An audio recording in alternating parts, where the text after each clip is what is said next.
Audiobook da Bíblia, mais um dia de leitura bíblica. Estamos no dia 27, capítulo 11, 12 e 13 de João. Se você perdeu algum dia, eu vou deixar na descrição a playlist dos dias anteriores. A graça e a paz a todos vocês, sejam muito bem-vindos ao canal Ilustrando a Bíblia. Eu me chamo Andréia. Estamos num propósito de leitura da Bíblia, de 3 capítulos por dia, começando pelos evangelhos. Já lemos Mateus, Marcos e Lucas, estamos no evangelho de João. Bom, sem mais demoras, vamos lá para o vídeo. A morte de Lázaro, capítulo 11. Um homem chamado Lázaro estava doente. Ele era da Betânia, da aldeia de Maria e sua irmã Marta. Esta Maria, cujo irmão Lázaro estava doente, era a mesma que ungiu o Senhor com perfume e lhe enxugou os pés com os seus cabelos. Por isso as irmãs de Lázaro mandaram dizer a Jesus: aquele que o Senhor ama está doente. Ao receber a notícia, Jesus disse: essa doença não é para a morte, mas para a glória de Deus, a fim de que o Filho de Deus seja glorificado por meio dela.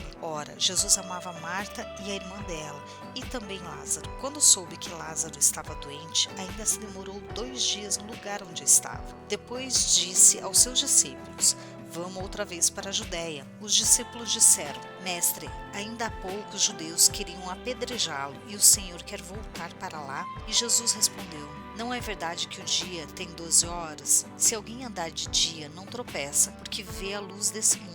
Mas se andar de noite, tropeça, porque nele não há luz. Tendo dito isso, acrescentou: nosso amigo Lázaro adormeceu, mas vou para despertá-lo. Então os discípulos disseram: Senhor, se dorme, estará salvo. Jesus falava da morte de Lázaro, mas eles pensavam que tivessem falado do repouso do sono. Então Jesus lhes disse claramente: Lázaro morreu. Por causa de vocês, me alegro de que não estivesse lá, para que vocês possam crer. Mas vamos até ele. Então Tomé, chamado Dídimo, disse aos outros discípulos: vamos também nós para morrer com o Mestre? Jesus é a ressurreição e a vida. Quando Jesus chegou, encontrou Lázaro já sepultado havia 4 dias. Ora, Betânia ficava mais ou menos 3 quilômetros de Jerusalém. Muitos dos judeus vieram visitar Marta e Maria, a fim de consolá-las por causa do seu irmão. Marta, quando soube que Jesus estava chegando, foi encontrar-se com ele. Maria, porém, ficou sentada em casa. Então Marta disse a Jesus: se o Senhor estivesse aqui, o meu irmão não teria morrido. Mas também sei que, mesmo agora, tudo que o Senhor pedir a Deus, Ele concederá. Jesus disse a ela: o seu irmão há de ressurgir. Ao que Marta respondeu: eu sei que ele há de ressurgir na ressurreição no último dia. Então Jesus declarou: eu sou a ressurreição e a vida. Quem crê em mim, ainda que morra, viverá. E todo que vive e crer em mim não morrerá eternamente. Você crê nisso? Marta respondeu: sim, Senhor, eu creio que o Senhor é o Cristo, o Filho de Deus que devia vir ao mundo. Jesus chora. Depois de dizer isso, Marta foi chamar Maria e sua irmã e lhe disse em particular: o Mestre chegou e está chamando você. Quando Maria ouviu isso, levantou-se depressa e foi até ele, pois Jesus ainda não tinha entrado na aldeia, mas permanecia onde Marta o havia encontrado. Os judeus que estavam com Maria em casa e a consolavam, vendo-a levantar-se depressa e sair, seguiram-na, pensando que ela ia ao túmulo para chorar. Quando Maria chegou ao lugar onde Jesus estava, ao vê-lo, lançou-se aos seus pés, dizendo: se o Senhor estivesse aqui, o meu irmão não teria morrido. Quando Jesus viu que ela chorava e que os judeus que a acompanhavam também choravam, agitou-se no espírito e se comoveu, e perguntou: onde vocês o puseram? Eles responderam: Senhor, venha ver. Jesus chorou. Então os judeus disseram: vejam o quanto ele o amava. Mas alguns disseram: será que ele, que abriu os olhos ao cego, não podia fazer com que Lázaro não morresse? A ressurreição de Lázaro. Jesus, agitando-se novamente em si mesmo, foi até o túmulo, que era uma gruta em cuja entrada tinha colocado uma pedra. Então Jesus ordenou: tirem a pedra. Marta, irmã do falecido, disse a Jesus: Senhor, cheira mal, porque está morto há 4 dias. Jesus respondeu: eu não disse a você que se cresce veria a glória de Deus? Então tiraram a pedra e Jesus, levantando os olhos para o céu, disse: Pai, graças te dou porque me enviaste. Eu sei que sempre me ouves, mas falei isso por causa da multidão presente, para que creiam que tu me enviaste. E depois de dizer isso, clamou em alta voz: Lázaro, venha para fora. Aquele que tinha morrido saiu, tendo os pés e as mãos amarradas com ataduras e o rosto envolto num lençol. Então Jesus lhes ordenou: desamarrem-no e deixem que ele vá. O plano para matar Jesus. Muitos dos judeus que tinham vindo visitar Maria, vendo o que Jesus havia feito, creram nele. Outros, porém, foram até os fariseus e lhes contaram o que Jesus havia feito. Então os principais sacerdotes e os fariseus convocaram o sinédrio e disseram: o que estamos fazendo, uma vez que esse homem opera muitos sinais? Se o deixarmos assim, todos crerão nele. Depois virão os romanos e tomarão não só o nosso lugar, mas a própria nação. Mas um deles, Caifás, que era sumo sacerdote naquele ano, advertiu-os dizendo: vocês não sabem nada, nem entendem que é melhor para vocês que morra um só homem pelo povo e que não venha a perecer toda a nação. Ora, Caifás não disse isso por conta própria, mas, sendo sumo sacerdote naquele ano, profetizou que Jesus estava para morrer pela nação, e não somente pela nação, mas também para reunir em um só corpo os filhos de Deus que andam dispersos. Desde aquele dia resolveram matar Jesus. Assim sendo, Jesus não andava publicamente entre os judeus, mas retirou-se para a região vizinha ao deserto, para que uma cidade chamada Efraim, onde permaneceu com os discípulos, estava próxima à Páscoa dos judeus, e muitos daquela região foram a Jerusalém antes da Páscoa para se purificar. Lá procuravam Jesus, estando eles no templo, diziam uns aos outros: o que vocês acham? Ele não virá à festa? Ora, os principais sacerdotes e os fariseus haviam ordenado que, se alguém soubesse onde ele estava, o denunciasse, para que pudessem prendê-lo. Jesus é ungido em Betânia. Capítulo 12. 6 dias antes da Páscoa, Jesus foi para Betânia, onde estava Lázaro, a quem ele tinha ressuscitado dentre os mortos. Prepararam-lhe ali uma ceia. Marta servia e Lázaro era um dos que estavam à mesa com Jesus. Então Maria, pegando um frasco de perfume de nardo puro, muito precioso, ungiu os pés de Jesus e os enxugou com os seus cabelos. E toda a casa se encheu com o cheiro do perfume. Mas Judas Iscariotes, um dos seus discípulos, aquele que estava para trair Jesus, disse: por que esse perfume não foi vendido por 300 denários e o valor não foi dado aos pobres? Ele disse isso não porque se preocupava com os pobres, mas porque era ladrão e, tendo a bolsa do dinheiro, tirava o que era colocado nela. Mas Jesus disse: deixa que ela guarde isso para o dia do meu sepultamento, porque os pobres estão sempre com vocês, mas a mim nem sempre terão. O plano para matar Lázaro. Uma numerosa multidão dos judeus ficou sabendo que Jesus estava em Betânia. Eles foram até lá não só por causa dele, mas também para ver Lázaro, a quem ele tinha ressuscitado dentre os mortos. Mas os principais sacerdotes resolveram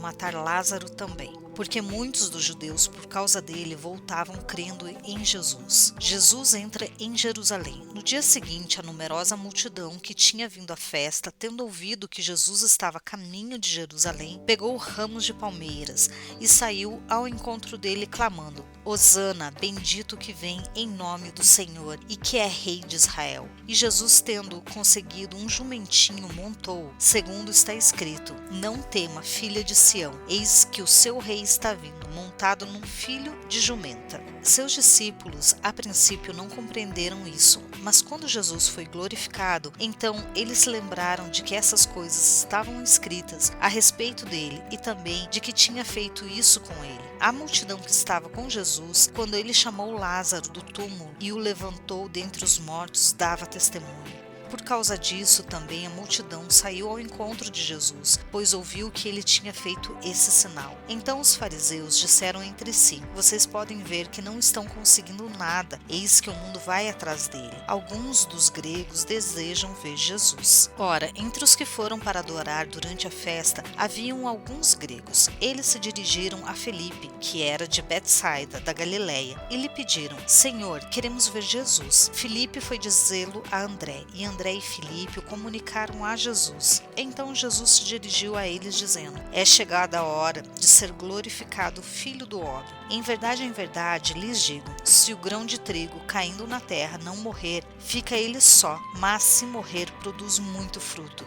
Quem ama a sua vida, perdê-a, mas aquele que odeia sua vida nesse mundo, irá preservá-la para a vida eterna. Se alguém me serve, siga-me, e aonde eu estou, ali está também o meu servo. E se alguém me servir, meu Pai o honrará. Jesus fala da sua morte. Agora minha alma está angustiada, e o que eu direi? Pai, salva-me dessa hora? Não, pois foi precisamente com esse propósito que eu vim para essa hora. Pai, glorifica o teu nome. Então veio uma voz do céu: eu já glorifiquei e ainda o glorificarei. A multidão que ali estava e que ouviu aquela voz dizia ter vindo de um trovão. Outros diziam: foi um anjo que lhe falou. Então Jesus explicou: não foi por minha causa que veio essa voz, e sim por causa de vocês. Chegou o momento de este mundo ser julgado, e agora o seu príncipe será expulso. E eu, quando for levantado da terra, atrairei todos a mim. Ele dizia isso, significando com um tipo de morte estava para morrer. A multidão disse: nós ouvimos da lei que o Cristo permanece para sempre. Então, como então você diz que é necessário que o Filho do Homem seja levantado? Quem é esse Filho do Homem? Jesus respondeu: ainda por um pouco a luz está com vocês. Andem enquanto vocês têm a luz, para que não sejam surpreendidos pelas trevas. E quem anda nas trevas não sabe por onde vai. Enquanto vocês têm a luz, creiam na luz, para que se tornem filhos da luz. A incredulidade dos judeus. Depois de dizer isso, Jesus foi embora e ocultando-se deles. Embora tivesse feito tantos sinais na presença deles, não creram nele, para se cumprir a palavra do profeta Isaías que diz: Senhor, quem creu em nossa pregação? E a quem foi revelado o braço do Senhor? Por isso não podiam crer, porque Isaías disse ainda: cegou os olhos deles e endureceu-lhes o coração, para que não vejam com os olhos, nem entendam com o coração, e se convertam e sejam por mim curados. Isaías disse isso porque viu a glória dele e falou a respeito dele. No entanto, muitos dentre as próprias autoridades creram em Jesus, mas, por causa dos fariseus, não o confessavam, para não serem expulsos da sinagoga, porque amaram mais a glória dos homens do que a glória de Deus. O resumo do ensino de Jesus. E Jesus clamou dizendo: quem crê em mim, crê não em mim, mas naquele que me enviou. E quem vê a mim, vê aquele que me enviou. Eu vim como a luz para o mundo, a fim de que todo aquele que crê em mim não pereça nas trevas. Se alguém ouvir as minhas palavras e não as guardar, eu não o julgo, porque eu não vim para julgar o mundo, e sim para salvá-lo. Quem me rejeita e não recebe as minhas palavras, tem quem o julgue. A própria palavra que falei, essa o julgará no último dia, porque eu não falei por mim mesmo, mas o Pai que me enviou. Esse me ordenou o que dizer e o que anunciar, e sei que o seu mandamento é a vida eterna. Portanto, as coisas que eu digo exatamente assim como o Pai me falou. Jesus lava os pés dos discípulos, capítulo 13. Antes da festa da Páscoa, sabendo que Jesus, que era chegada a sua hora de passar deste mundo para o Pai, tendo amado os seus que estavam no mundo, amou-os até o fim. Durante a ceia, tendo já o diabo posto no coração de Judas Iscariotes, filho de Simão, que traísse Jesus, sabendo que o Pai tinha confiado tudo às suas mãos e que ele tinha vindo de Deus, e voltava para Deus, levantou-se da ceia, tirou a vestimenta de cima e, pegando uma toalha, cingiu-se com ela. Em seguida, Jesus pôs água numa bacia e começou a lavar os pés dos discípulos e a enxugá-los com a toalha com que estava cingido. Quando se aproximou de Simão Pedro, este lhe perguntou: vai lavar os meus pés, Senhor? Jesus respondeu: o que eu faço você não compreende agora, mas vai entender depois. Então Pedro disse: o Senhor nunca lavará os meus pés. Ao que Jesus respondeu: se eu não lavar, você não terá parte comigo. Então Pedro lhe pediu: Senhor, não somente os pés, mas também as mãos e a cabeça. Jesus respondeu: quem já se banhou não precisa lavar nada, a não ser os pés, pois quanto ao mais está tudo limpo, e vocês estão limpos, mas não todos. Pois ele sabia quem era o traidor. Foi por isso que disse: nem todos estão limpos. Depois de lhes ter lavado os pés, Jesus pôs de novo as suas vestimentas e, voltando à mesa, perguntou-lhes: vocês compreendem o que eu lhes fiz? Vocês me chamam de mestre e de senhor, e fazem bem porque eu o sou. Ora, se eu, sendo senhor e mestre, lavei os pés de vocês, também vocês devem lavar os pés um dos outros, porque eu lhes dei o exemplo, para que, como eu fiz, vocês façam também. Em verdade lhes digo que o servo não é maior do que o seu senhor, nem o enviado é maior do que aquele que o enviou. Se vocês sabem essas coisas, bem-aventurados serão se as praticarem. Não falo a respeito de todos vocês, porque eu conheço aqueles que escolhi, mas é para que se cumpra a Escritura. aquele que come com o meu pão levantou contra mim o seu calcanhar. Desde já lhes digo isso, antes que aconteça, para que quando acontecer vocês creiam que eu sou. Em verdade lhes digo, que quem recebe a mim recebe aquele que me enviou. O traidor é indicado. Depois de dizer isso, Jesus se angustiou em espírito e afirmou: em verdade lhes digo que um de vocês vai me trair. Então os discípulos olharam uns para os outros sem saber a quem ele se referia. Ao lado de Jesus estava reclinado um dos seus discípulos, aquele a quem ele amava. Simão Pedro fez um sinal a esse para que perguntasse quem Jesus se referia. Então aquele discípulo, reclinando-se sobre o peito de Jesus, perguntou: Senhor, quem é? Jesus respondeu: é aquele a quem eu der o pedaço de pão molhado. Então Jesus pegou um pedaço de pão e, tendo-o molhado, deu-o a Judas, filho de Simão Iscariote. E depois que Judas recebeu o pedaço de pão, imediatamente Satanás entrou nele. Então Jesus disse a Judas: o que você pretende fazer, faça-o depressa. Nenhum dos que estavam à mesa entendeu porque Jesus tinha dito isso, pois como Judas era quem trazia a bolsa do dinheiro, alguns pensaram que Jesus tinha dito a ele: compre o que precisamos para a festa, ou então que havia solicitado que desse alguma coisa aos pobres. Assim, tendo recebido o pedaço de pão, Judas logo saiu, e era noite. O novo mandamento. Quando Judas saiu, Jesus disse: agora foi glorificado o Filho do Homem, e Deus foi glorificado nele. Se Deus foi glorificado nele, também Deus o glorificará nele mesmo, e ele o glorificará imediatamente. Filhinhos, ainda por um pouco estou com vocês. Vocês vão me procurar, mas o que eu disse aos judeus também agora digo a vocês: para onde eu vou, vocês não podem ir. Eu lhes dou um novo mandamento, que vocês amem uns aos outros, assim como eu os amei, que também vocês amem uns aos outros. Nisso todos conhecerão que vocês são meus discípulos, se tiverem amor uns aos outros. Pedro é avisado. Simão Pedro perguntou a Jesus: para onde o Senhor vai? Jesus respondeu: para onde eu vou, você não poderá me seguir agora, mais tarde, porém, me seguirá. Pedro disse: Senhor, porque não posso segui-lo agora? Darei a minha vida pelo Senhor. Jesus respondeu: você dará sua vida por mim? Em verdade lhe digo, antes que o galo cante 3 vezes, você me negará. E aqui terminamos mais um dia de leitura bíblica. Vejo você amanhã. Tchau!